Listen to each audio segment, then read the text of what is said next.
Good morning, everyone, and welcome to Activities for People Living with Dementia. We are proud to offer this series with funding from the Area Agency on Aging and the United Way of Tarrant County.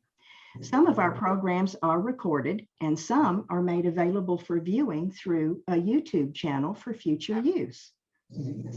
I am Martha Brown, and this is Woodstock, and we are your providers for the day. It is always my pleasure to present to you Peggy Spear. She comes to us from the Amon Carter Museum of American Art. Peggy tells me that today she's going to show us artworks with the topic of snow. I think we kind of need this in the 90-degree to 100-degree days. So Peggy, that's not right. It's swans. So no. I'm not sure if that was a Freudian flip or what, but we're doing swans. We're doing swans. Well, you know, I wanted snow so badly. You know what? That's funny you say that, because I was actually making PowerPoints. I had some time this morning, so I'm starting to make the ones for the fall, and we're doing one on snow in December. So you will get your snow, but it won't be till a colder month. So it is swans. I wrote it down in 3 places, Peggy. Thank you for correcting me. No, it is no problem. All right, here, let's pull it up. All right. I've got a few different pictures today, and honestly, there's not much written about any of these artworks. So it's going to be more conversation from you guys than from me today. All right. Oh, goody. We have to talk about it, huh? That's the hope. All right. So here's our first one called The Family Outing. What do we think? Typical swan picture. Mm-hmm. What about it makes it feel typical to you? That it's a pair of swans. They're out with their, I don't know what you call them. You don't call them swanlings. Are they cygnets, or what do you call them? The little ones. I call them baby swans, but Alexa, What do you call baby swans? I have no idea. I should have looked that up. A chick. They're chicks. I don't think so. That's what Alexa thinks. Oh. She could be wrong. They're ducks. What? No. No? Okay. All right, I'm Googling it on let's see. Oh, please, I think Peggy. aren't they called cygnets? Signet sounds good. Yep, you're exactly right, Yetta. Way to go. Yay. Look at you. She got the answer. Yay, Yetta. Good job. Yeah, so we see some of the baby swans, or cygnets. 1, 2, 3, 4, 5. Cygnets. Yep. Yetta got it right. Yay. And then we see some outlines of swans. There's shadows of swans in the back. Mm-hmm.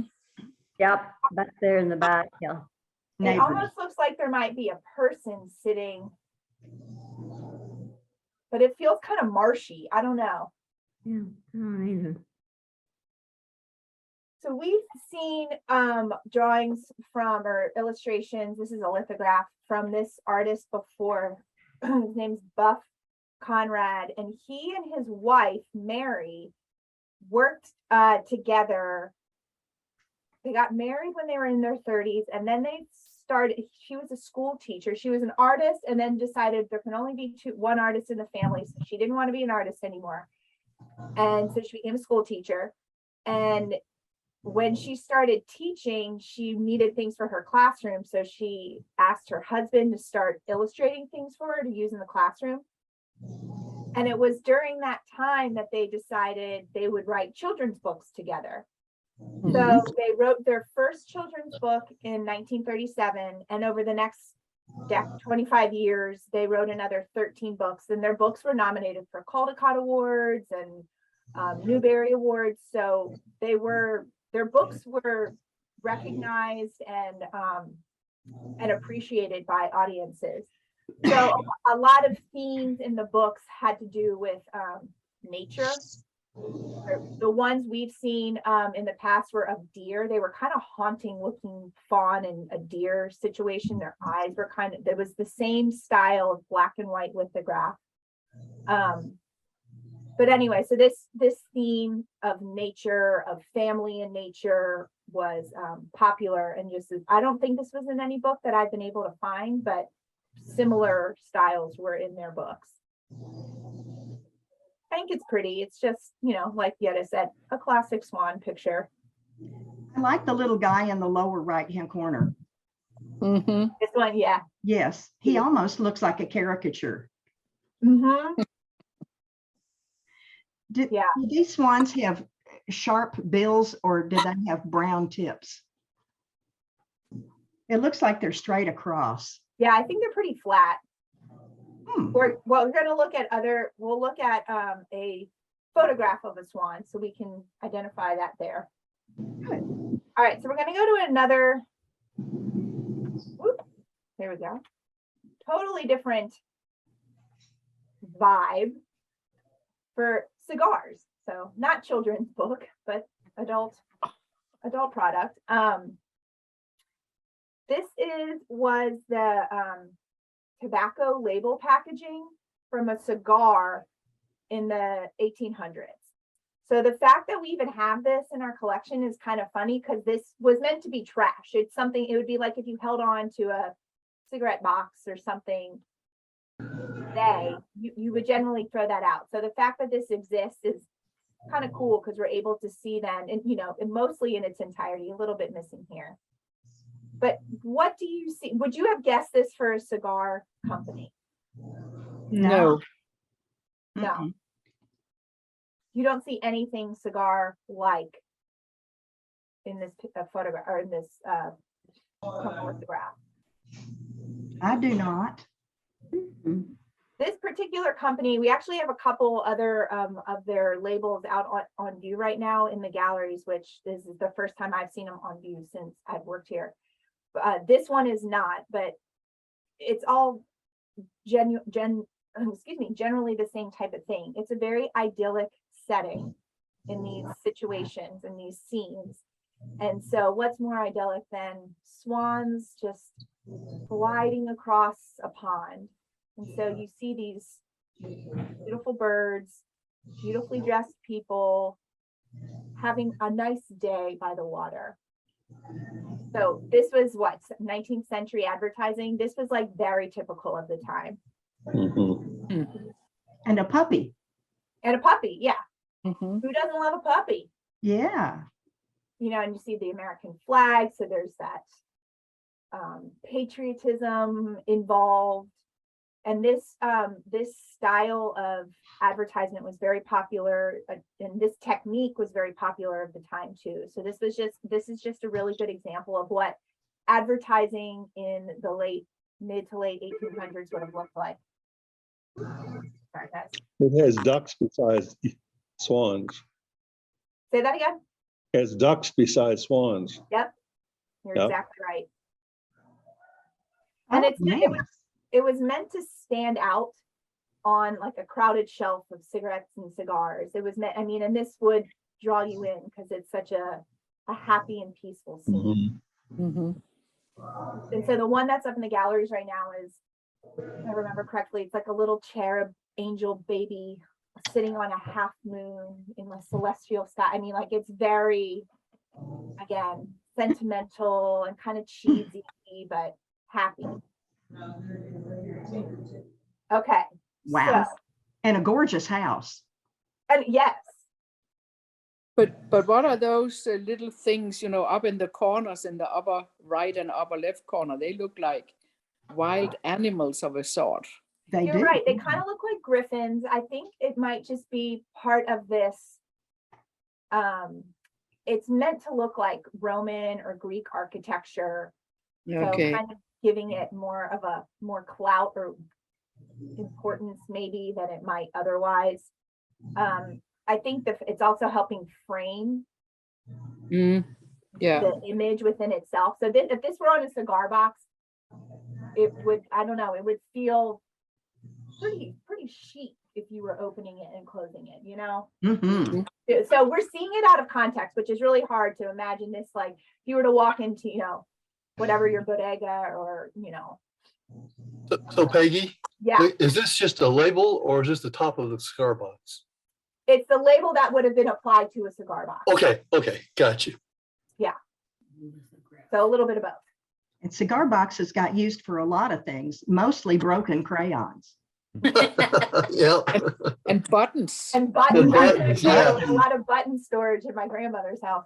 Ooh, yes. I saw a clip from Pawn Stars of a guy that brought in a cigar box ukulele, Oh, that's Oh, cool. wow. and it was a famous person made it.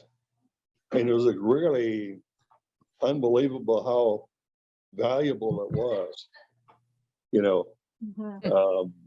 because it was so well done. It wasn't cheesy, it wasn't just thrown together. It was well made, so well. That's cool. A clever way to use it. Yep. All right, so we're gonna say farewell to our friends by the water. And it was color. I gave you color this time. You did. I hope you enjoyed it, because that's it. That's all you're getting. I don't know, something about this photograph I just really love. There's not much to it. There's almost nothing written about it. There is nothing written about it. It just feels so peaceful. Like you can almost feel the quietness. I do when I look at this artwork. What do other people feel? It's very symmetrical. Yeah. And I hate to say this, it almost looks like a shooting gallery, a ducks in the shooting gallery. Goes Oh, back Yeah. and forth. Oh, at yeah. the fair, at the fair. At the Yeah, fair, yeah. yeah. Sorry, I didn't mean it, it is, Peggy, I'm sorry. No apologies. That's what you saw. It's beds and trees, The bed trees sheets. and bed sheets. No wind. No wind, yeah. Yeah, it feels pretty still. The water Calmness. looks still. The trees don't seem to have any bend in them. No, it looks like there's a pavement leading out to that part, so maybe that's part of a driveway or something, or something about where they live. Yeah, it's funny because I can't quite construct what that space is. Because if they're Looks like- hanging sheets, that would be something you would assume is in a backyard. This feels more like a public space to me. Right. And we can't see what's on the other side. We can see maybe these are stairs peeking under that third sheet. I don't know. I can't figure out. When I saw this made me feel like it was somewhere in DC, like not the mall, obviously, but something like that type of open air park space. But why would you be hanging bed sheets there? Well, maybe it's a hotel and they have to dry their sheets somewhere. In the 70s though, like that's what it did, or close to, like there's That's so true, many that's things I true. don't understand.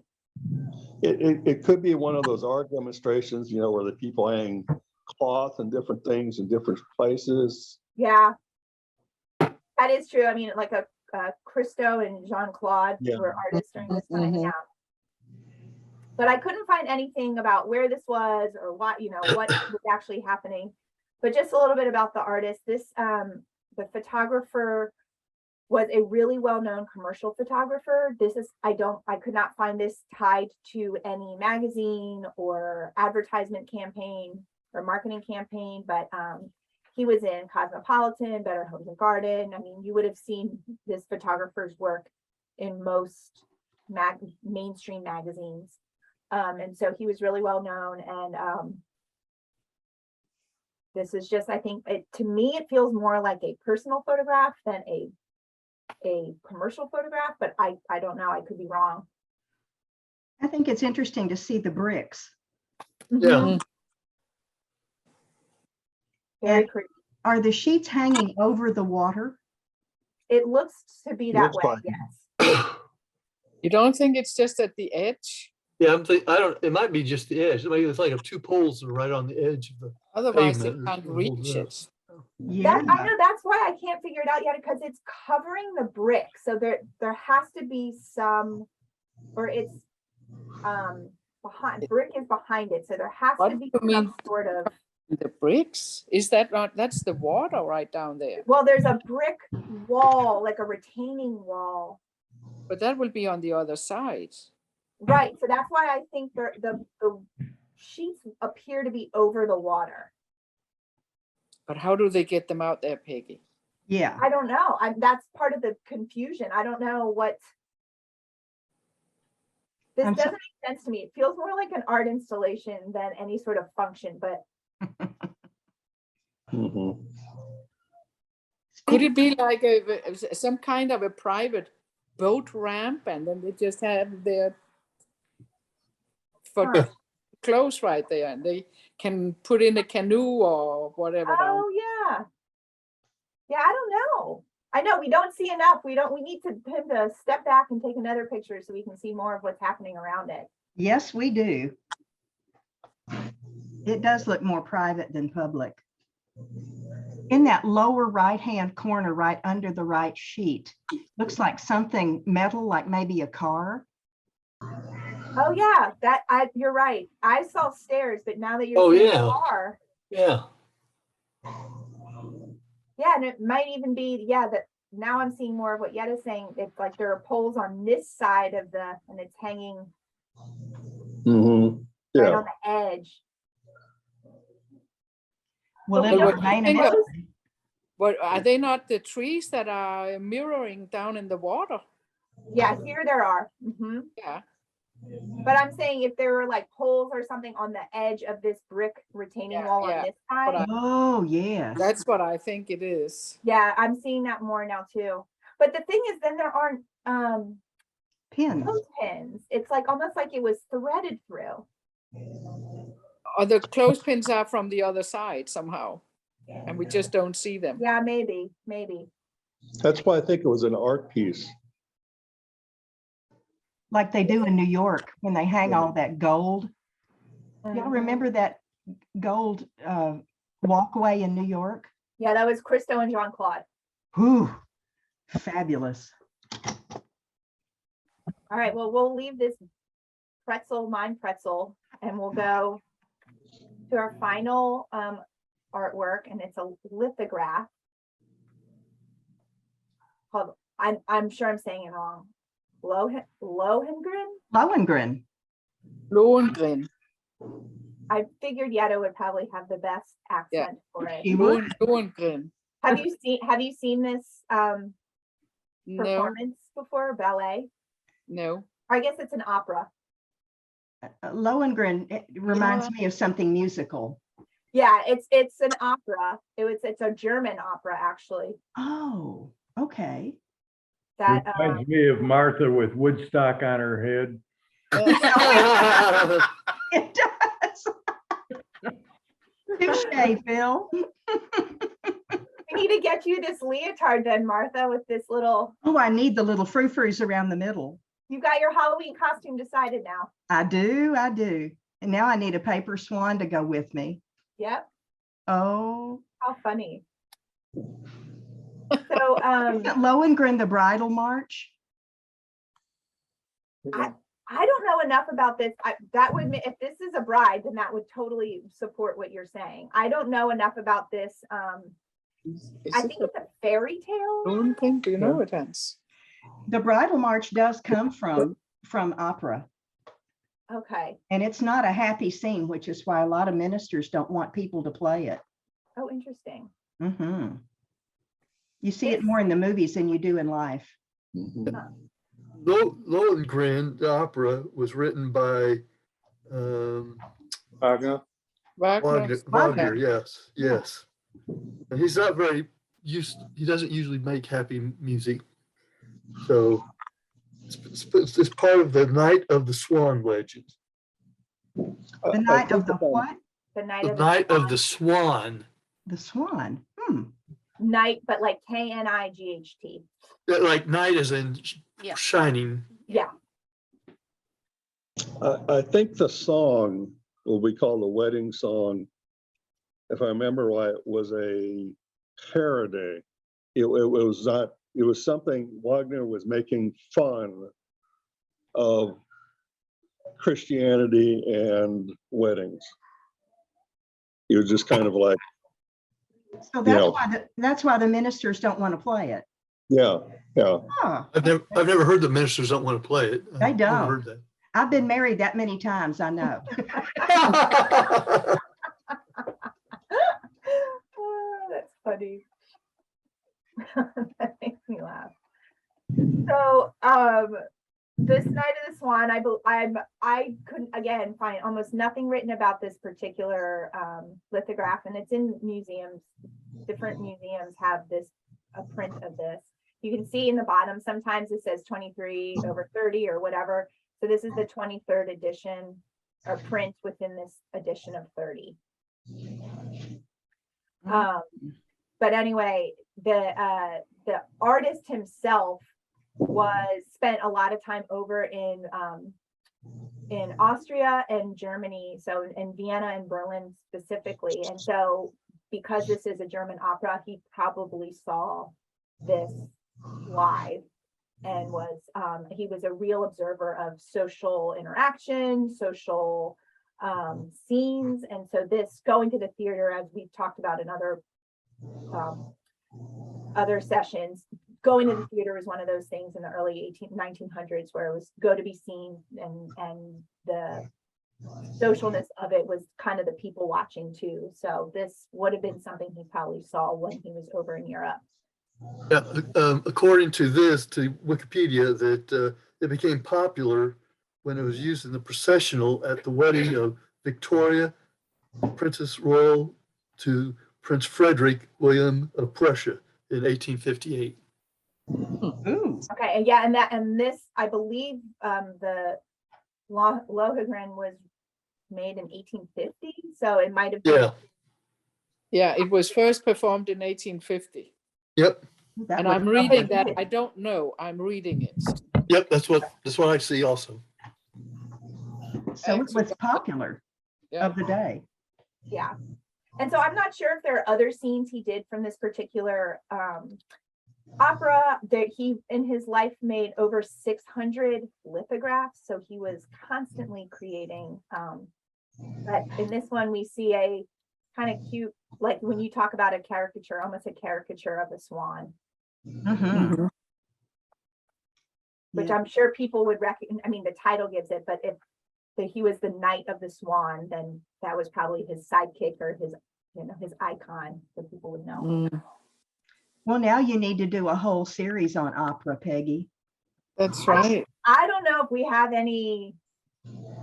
I'll have Okay. to look. I would be surprised if we had. It would be photographs. It would be. I can picture two artists who probably took a lot of photographs of the theater, but Ooh.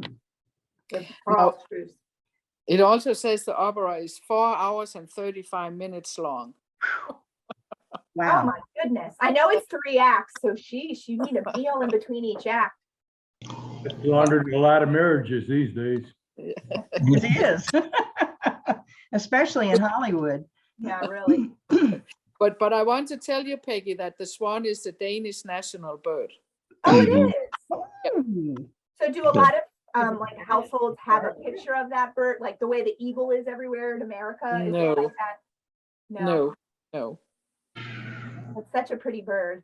Yeah, it is, but it's vicious. It's a vicious bird. Mhm. There's Very ambitious.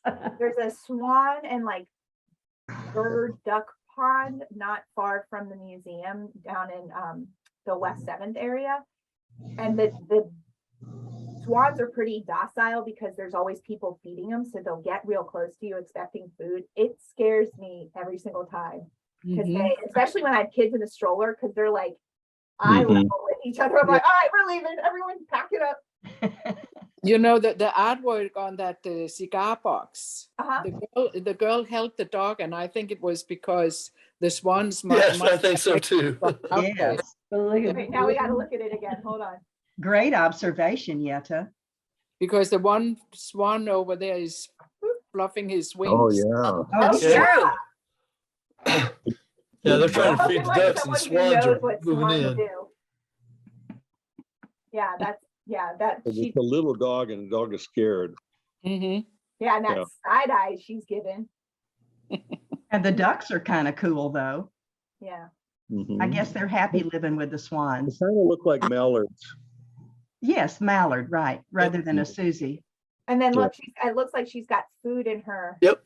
hand. Mhm. so Yeah. And the That's swans probably want the a piece of line the of action. Yeah. And the swans will probably go for it and shoo the ducks away. Yeah. Mhm, mhm. Yeah. So just something else about swans is that the trumpeter swan is the largest flying, what do you call it? Not bird, but the water bird, waterfowl in North Oh, America. And Hmm. it's endangered because it was hunted out pretty much. Oh. But yeah, it's pretty magnificent. Is it mostly white? It's mostly white. Yeah, it's had Cool. white with black features. Oh, cool. How pretty. I just love it that we all contribute to this. I know. Yes, I can't wait for next month when you do it all 3 times, Peggy, because we have new people coming in with our grand pageant program, Oh, good. and they will love these. Good, good, good. Well, next week I am back 3 times and the theme is changing seasons. So I know it will still be hotter than Hades in Texas, but other parts of the country are starting to feel that fall change happening. So Mhm. Mhm. we will look at some fun artworks then next week. And these have a Because- lot of color, I I promise. was gonna say, it's gonna be Let them pretty color. color. But I had to throw one black and white in there because just Yeah. why not, you know? Yeah. You have All to. right, guys, have a good rest of your week. All I'll see right. Thank you, Thank Bye. Peggy. Goodbye, so long. Thank you, Miss Peggy. Okay, let's take a look at what's coming up, and then we'll say goodbye to this and go right into Fifth Street Cafe. Oh, my word. I did go ahead and change the word to swans Okay. now that it's belated. Well, they were both snow and swans are white, so that's okay. I think that's where my brain went. Yeah,